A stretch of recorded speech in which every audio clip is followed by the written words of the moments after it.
9 सितंबर को देश को नया उपराष्ट्रपति मिल जाएगा, लेकिन उससे पहले राजनीतिक गलियारों में चर्चा इस बात को लेकर गर्म है कि आखिर दोनों उम्मीदवारों में से किसकी जीत तय होगी।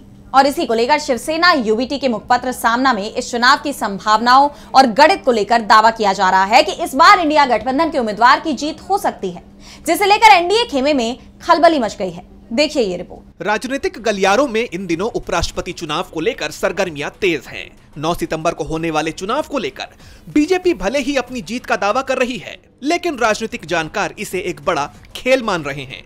ये दावा किया गया है शिवसेना यूबीटी के मुखपत्र सामना में। मुखपत्र के संपादकीय में लिखा गया है कि प्रधानमंत्री नरेंद्र मोदी की कार्यशैली से नाराज बीजेपी के ही कुछ सांसद क्रॉस वोटिंग कर सकते हैं, जिससे एनडीए को हार का सामना करना पड़ सकता है।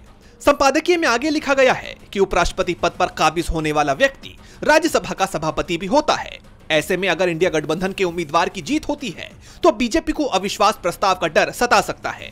सामना में आगे लिखा गया है कि भले ही कागजों पर एनडीए के पास बहुमत हो, लेकिन कई समीकरण इस चुनाव को रोचक बना रहे हैं। जैसे आंध्र प्रदेश की अस्मिता के नाम पर चंद्रबाबू नायडू के नेतृत्व वाली टीडीपी के 16 लोकसभा सांसद इंडिया गठबंधन के उम्मीदवार बी सुदर्शन रेड्डी को वोट दे सकते हैं।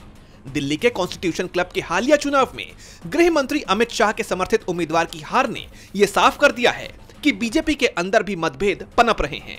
संपादकीय में आगे लिखा गया है कि इसी डर से प्रधानमंत्री मोदी ने अपने सांसदों के लिए डिनर डिप्लोमेसी का सहारा लिया है। संख्या बल पर गौर करें तो इंडिया गठबंधन की जीत का समीकरण कुछ इस तरह से बनता है। लोकसभा में अगर चंद्रबाबू नायडू इंडिया के पक्ष में जाते हैं और 20 सदस्य क्रॉस वोटिंग करते हैं तो इंडिया गठबंधन की संख्या 273 हो जाएगी, जबकि एनडीए की संख्या घटकर 257 ही रह जाएगी।